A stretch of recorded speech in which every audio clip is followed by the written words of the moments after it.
Audio book क्रमांक 15। समाज की अभिनव रचना। लेखक पंडित श्रीराम शर्मा आचार्य। सबके हित में अपना हित। सामाजिक न्याय का सिद्धांत ऐसा अकाट्य तथ्य है कि इसकी एक कदम के लिए भी उपेक्षा नहीं की जा सकती। एक वर्ग के साथ अन्याय होगा तो दूसरा वर्ग कभी भी शांतिपूर्ण जीवन यापन न कर सकेगा। लोहे की छड़ को एक सिरे से गर्म किया जाए तो उसकी गर्मी धीरे धीरे दूसरे सिरे तक भी पहुंच जाएगी। सारी मनुष्य जाति एक लोहे की छड़ की तरह है। उसको किसी भी स्थान पर गर्म या ठंडा किया जाए तो दूसरे भागों पर भी उसका प्रभाव अनिवार्य रूप से पड़ेगा। सामाजिक न्याय सबको समान रूप से मिले, प्रत्येक मनुष्य मानवोचित अधिकारों का उपयोग दूसरों की भांति ही कर सके, ऐसी स्थिति पैदा किए बिना हमारा समाज शोषण मुक्त नहीं हो सकता। आर्थिक समता की बात समाजवादी विचारधारा के द्वारा राजनीतिक स्तर पर बड़े जोरों से कही जा रही है। साम्यवादी देश उग्र रूप से और समाजवादी देश मंथर गति से इसी मार्ग पर अग्रसर हो रहे हैं। अध्यात्मवाद की शिक्षा भी सनातन काल से यही रही है।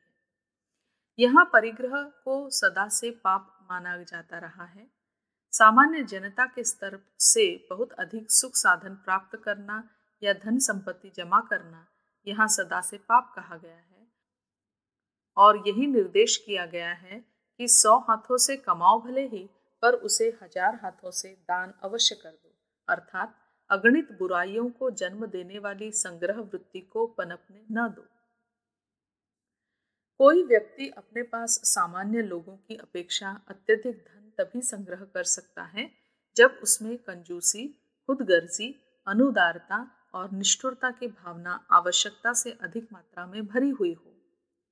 जबकि दूसरे लोग भारी कठिनाइयों के बीच अत्यंत कुत्सित और अभावग्रस्त जीवन यापन कर रहे हों, उनके बच्चे शिक्षा और चिकित्सा तक से वंचित हो रहे हों, तब उनकी आवश्यकताओं की ओर से जो आंखें बंद किए रहेगा, किसी को कुछ भी न देना चाहेगा, देगा तो राई रत्ती को देकर पहाड़ सा यश लूटने का अवसर मिलेगा तो ही कुछ देगा, ऐसे व्यक्ति ही धनी बन सकता है।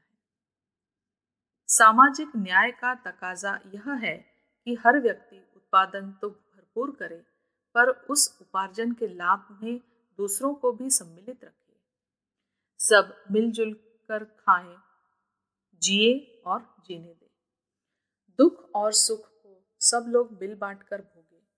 यह दोनों ही भार यदि एक के कंधे पर आ पड़ते हैं तो वह दबकर चकनाचूर हो जाता है, पर यदि सब लोग इन्हें आपस में मिलकर बांट लेते हैं तो किसी पर भार भी नहीं पड़ता, सबका चित्त हल्का रहता है और समाज में विषमता का विष भी उत्पन्न नहीं हो पाता।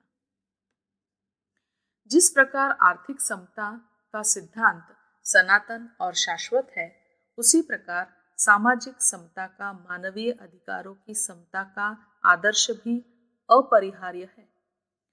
इसको चुनौती नहीं दे सकते।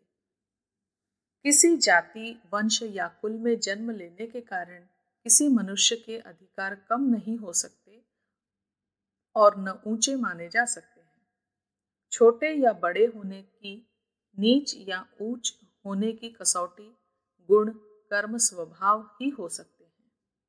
अपनी व्यक्तिगत विशेषताओं के कारण किसी का न्यूनाधिक मान हो सकता है, पर इसलिए कोई कदापि बड़ा या छोटा नहीं माना जा सकता कि उसने अमुक कुल में जन्म लिया है। इस प्रकार की अविवेकपूर्ण मान्यताएं जहां भी चल रही हैं, वहां कुछ लोगों का अहंकार और कुछ लोगों का दैन्य भाव ही कारण हो सकता है। अब उगती हुई दुनिया इस प्रकार के कूड़े कबाड़े जैसे विचारों को तेजी से हटाती चली जा रही है। अफ्रीका और अमेरिका में जहां गोरी काली जातियों में नीच ऊंच की भावना मौजूद है, उनका विरोध विश्व का सारा लोकमत कर रहा है। विचारशील क्षेत्रों में इस भेदभाव की भरपूर भर्त्सना की जा रही है और यह निश्चित है कि यह भेदभाव चंद दिनों का मेहमान है। सामाजिक समता की मान्यता को ही सर्वत्र स्वीकार किया जाएगा। भारत में जातियां नियत कामों और व्यवसायों को वंश परंपरा के साथ अधिक दक्षता के साथ उन्नत करते चलने की दृष्टि मिट्टी से बनी थी।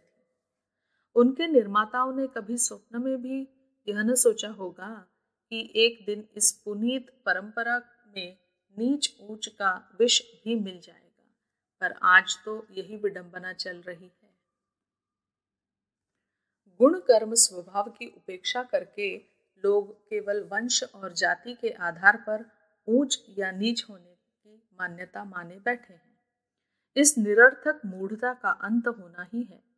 विवेक का उदय जैसे जैसे होता जाएगा, यह अंधकार नष्ट होने ही वाला है।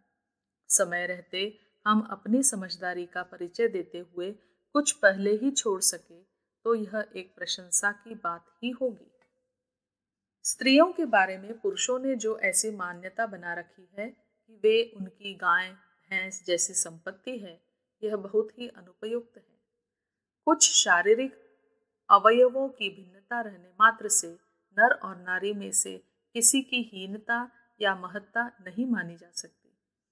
इतिहासकार जानते हैं कि लाखों वर्षों तक संसार में मातृकुल पद्धति का प्रचलन रहा है। माताएं अपने परिवार की स्वामिनी होती थी, नर उन्हीं के अनुशासन में रहते थे। अभी भी भारत में केरल प्रांत में मातृकुलों का प्रचलन है। इससे यह सिद्ध नहीं होता कि स्त्री बड़ी और पुरुष छोटा है। यह सुविधा और व्यवस्था की बात है। उपार्जन कार्य जिसके हाथ होता है, वह इस पूंजीवादी युग में स्वतः बड़ा माना जाने लगता है। आम तौर से पुरुष कमाते हैं, वहां पुरुषों को उनका अनुशासन मानना पड़ता है। यह अर्थतंत्र की एक प्रतिक्रिया मात्र है। मानवीय अधिकारों की मूलभूत आस्था पर इसका प्रभाव नहीं पड़ना चाहिए। स्त्रियां पुरुषों की दास है, यह मान्यता किसी भी प्रकार सामाजिक न्याय के अनुकूल नहीं। परस्पर प्रेम और सद्भाव से तो कुत्ते घोड़े तक मनुष्य के ऊपर प्राण निछावर करने को तैयार हो जाते हैं। फिर स्त्री पुरुष जिनकी अपूर्णता ही एक दूसरे के द्वारा पूर्ण होती है, प्रेम और सौजन्य होने पर दो शरीर एक आत्मा बनकर क्यों न रहेंगे। यह कार्य बंधनों और प्रतिबंधनों द्वारा संभव नहीं हो सकता। हमें हर मानव प्राणी के मौलिक अधिकारों को स्वीकार करना ही चाहिए। हर व्यक्ति समान नागरिक अधिकार लेकर जन्मा है। इस तथ्य को स्वीकार किया ही जाना चाहिए। जब तक उनके सामाजिक अधिकारों को स्वीकार न किया जाएगा, उन्हें कैद खाने का पशुमात्र बनाकर रखा जाएगा, तब तक हमारी आधी जनता गुलाम की गुलाम बनी रहेगी। राजनैतिक स्वतंत्रता मिलने से हमें समता और स्वाधीनता के अधिकार मिले हैं, पर अभी भी स्त्रियों के रूप में आधा भारत उस अधिकार से वंचित है। शूद्रों की और 1/4 जनता भी इन अधिकारों से वंचित है। इसे यूं कहा जा सकता है कि उच्च वर्ण के पुरुषों को, जिनकी संख्या मूल आबादी की 1/4 मात्र है, मानवीय स्वाधीनता के अधिकार मिले हैं। 3/4 जनता को भी यह अधिकार मिलने चाहिए। इसके बिना हमारी 1/4 स्वाधीनता सर्वथा अपूर्ण और अपर्याप्त ही बनी रहेगी। यह भली प्रकार समझ लेना चाहिए कि हम समाज के अभिन्न अंग हैं। जिस प्रकार एक शरीर से संबद्ध सभी अवयवों का स्वार्थ परस्पर संबद्ध है, उसी प्रकार सारी मानव जाति एक ही नाव में बैठी हुई है। घड़ी का एक पुर्जा खराब हो जाने पर सारी मशीन ही बंद हो जाती है। शरीर का एक अंग पीड़ित होने पर उसका प्रभाव अन्य अवयवों पर पड़ता है। उसी प्रकार हम सब एक ही सूत्र में पिरोए हुए मनकों की तरह परस्पर संबद्ध हैं। प्रत्येक कड़ी के ठीक तरह जुड़े रहने से ही जंजीर की मजबूती है। उनका बिखरना शुरू हो जाए तो जंजीर नाम की कोई चीज न रहेगी। तिनके पृथक पृथक दिशा में अपना स्वार्थ लेकर चल पड़े तो रस्सी कैसे बनी रह सकेगी। सीके यदि आत्मसमर्पण न करे तो बुहारी कैसे बनेगी। पानी की बूंदें अपने अपने स्वार्थ अलग सोचें तो इतना विशाल समुद्र कैसे बन सकेगा। जाति और राष्ट्र का अस्तित्व इसीलिए है कि विशाल जनता उसमें आत्मसात हुई होती है। पृथकता की भावना रखने वाले भिन्न स्वार्थों, भिन्न आदर्शों और भिन्न मान्यताओं वाले लोग कहीं बहुत बड़ी संख्या में भी इकट्ठे हो जाएं, तो वे एक राष्ट्र, समाज, एक जाति नहीं बन सकते। एकता के आदर्शों में बंधे हुए और उस आदर्श के लिए सब कुछ निछावर कर देने की भावना वाले व्यक्तियों का समूह ही समाज या राष्ट्र है। शक्ति का स्रोत यही है।